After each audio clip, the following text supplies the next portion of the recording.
Graça e paz, irmãos.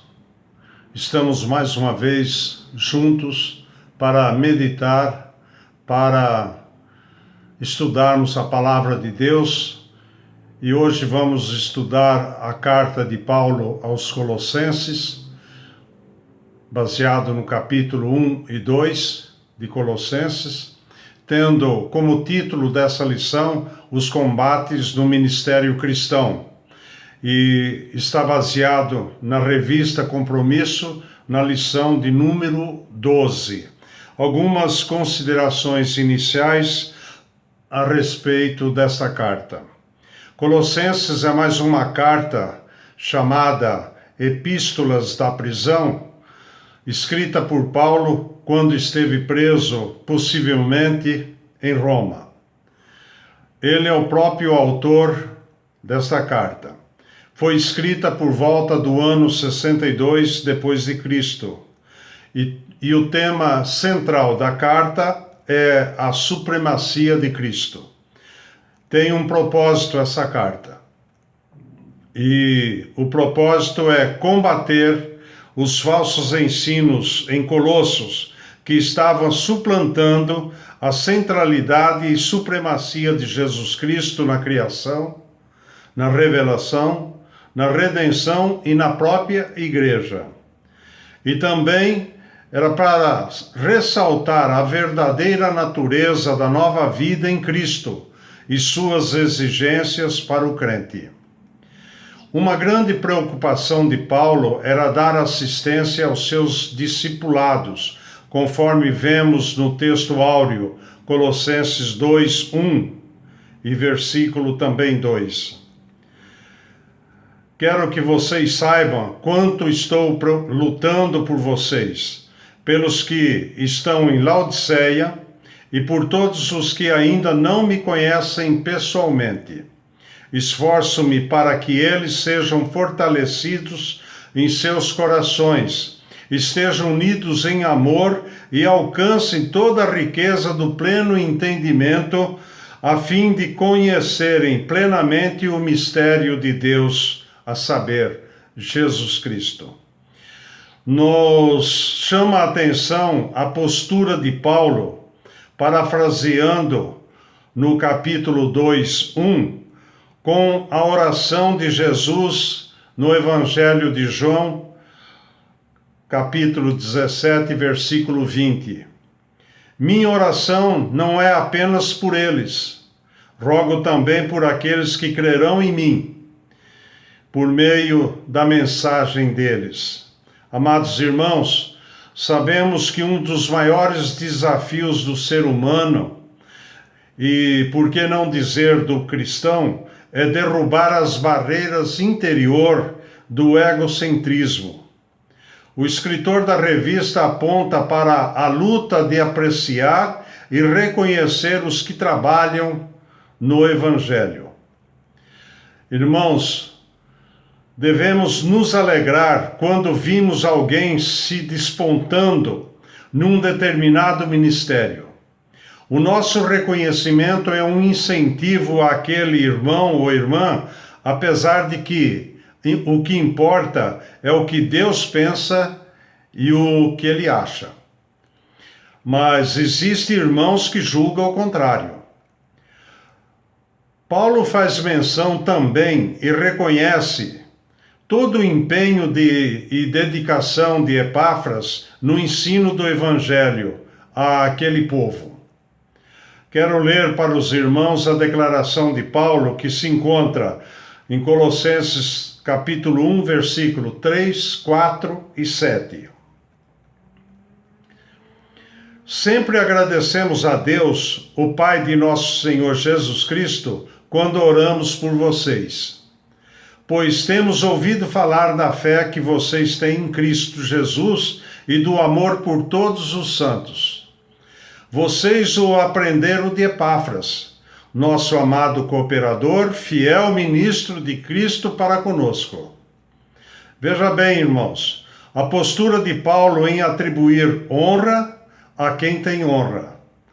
Ele não chamou para si mesmo o resultado do trabalho do outro.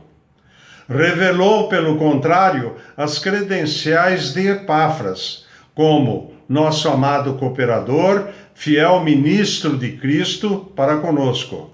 Deveria ser esse o exemplo de todo cristão, principalmente da liderança, não é verdade? Muitos são egoístas, autossuficientes, gananciosos, petulantes e arrogantes. Vocês devem ter algum nesse momento em mente. Vamos para a luta de saber incentivar os líderes a estarem em torno de Cristo e não de si mesmos. Colossenses 1:10. E isso para que vocês vivam de maneira digna do Senhor e em tudo possam agradá-lo, frutificando em toda boa obra, crescendo no conhecimento de Deus.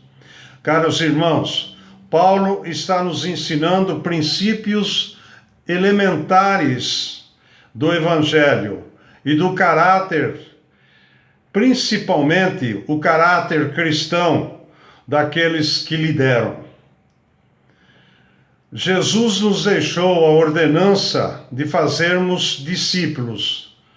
Discípulos para nós? Não, discípulos para Jesus Cristo. E se tivermos que nos vangloriar em alguma coisa, seja em Jesus. A supremacia é de Jesus. E que tamanha alegria nos enche o coração quando a obra exalta Jesus com almas transformadas. Assim foi com o apóstolo João na sua epístola 3, João, capítulo 1, versículo 3 e 4. Muito me alegrei ao receber a visita de alguns irmãos que falaram a respeito de sua fidelidade, de como você continua andando na verdade. Não tenho alegria maior do que ouvir que meus filhos estão andando na verdade. Meus filhos são aqueles a quem João pregou a palavra da salvação e receberam a palavra e permaneceram nela. Então essa era a alegria de João, é a alegria de todos aqueles que discipulam, todos aqueles que pregam a palavra, ver que a palavra realmente tocou o coração das pessoas. O que temos visto corriqueiramente e nos entristece muito é ver líderes buscando adeptos para si mesmos, com objetivos escusos, sempre em nome de Jesus, deixando de lado a proeminência de Jesus e dando destaque à sua própria liderança, contrariando aquilo que pregou João Batista. Importa que Cristo cresça e eu diminua. Jesus é o centro da nossa pregação. Em nossos cultos, nossas lives, nossa adoração e louvor, tudo que vai além de Cristo é o mesmo que ofuscar a luz e brilho daquele que é a vida, a ressurreição, o primogênito entre os mortos, o cabeça do corpo, que é a igreja, aquele que é o alfa e o ômega, o princípio e o fim. Ele é antes de todas as coisas e nele tudo subsiste. Colossenses 1:17. Vamos para mais um tópico onde a luta de viver o ministério cristão com firmeza nos ensina a palavra, que é fator relevante para formar discípulos firmados na sã doutrina do Evangelho. O líder deve preparar seus liderados, seus discípulos, a assumir sua nova condição de vida, conscientizando a abandonar a prática antiga e se apropriar dos ensinamentos que traz a palavra de Deus, que no dia a dia capacita ao discernimento entre o verdadeiro e o falso. Colossenses 2, versículo 3 e 4 nos diz: nele estão escondidos todos os tesouros da sabedoria e do conhecimento. Eu lhes digo isso para que ninguém os engane com argumentos aparentemente convincentes. Por isso precisamos estar atentos a tudo que ouvimos ou vemos e termos como parâmetro sempre a palavra de Deus. Aquilo que fazia os bereanos, sempre consultava as Escrituras, a Escritura Sagrada. E então estamos preparados para combater com determinação e afinco os rudimentos deste mundo. Deus nos fala através de Amós, capítulo 6, versículo 6. Pois misericórdia quero e não sacrifício, e o conhecimento de Deus mais que holocaustos.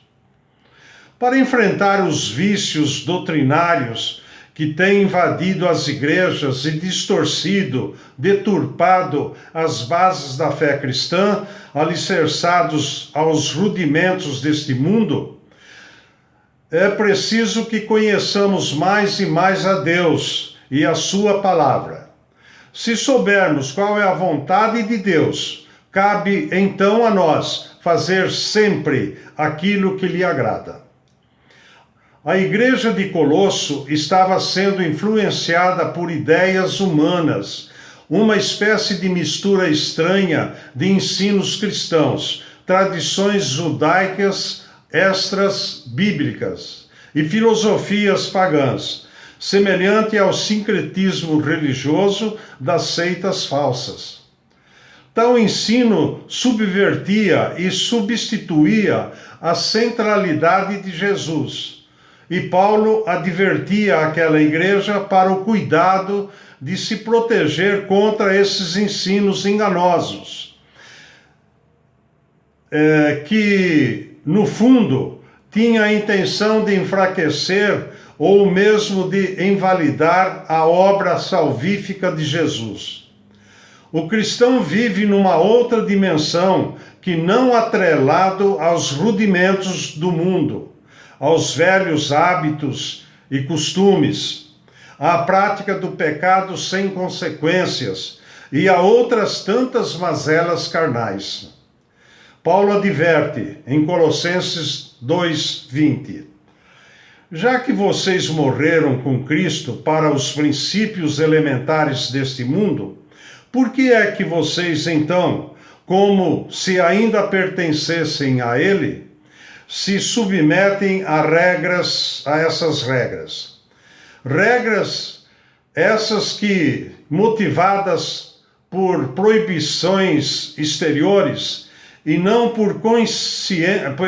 pela consciência do coração, que fora educada pela vontade do Pai em Cristo Jesus. Eu gostaria de finalizar, meus caros irmãos, com essas palavras. A luta de Paulo foi grande e a nossa não será diferente. Tornemo-nos humildes, reconhecendo e valorizando o ministério de cada irmão e seus liderados. Busquemos a cada dia vencer as barreiras do nosso interior através da busca, meditação e prática da palavra de Deus. E isso, quando nós observamos detalhadamente a essas coisas, então nós temos a consciência de que nós estamos nos aproximando cada vez mais de Deus, fazendo o teu querer e a tua vontade.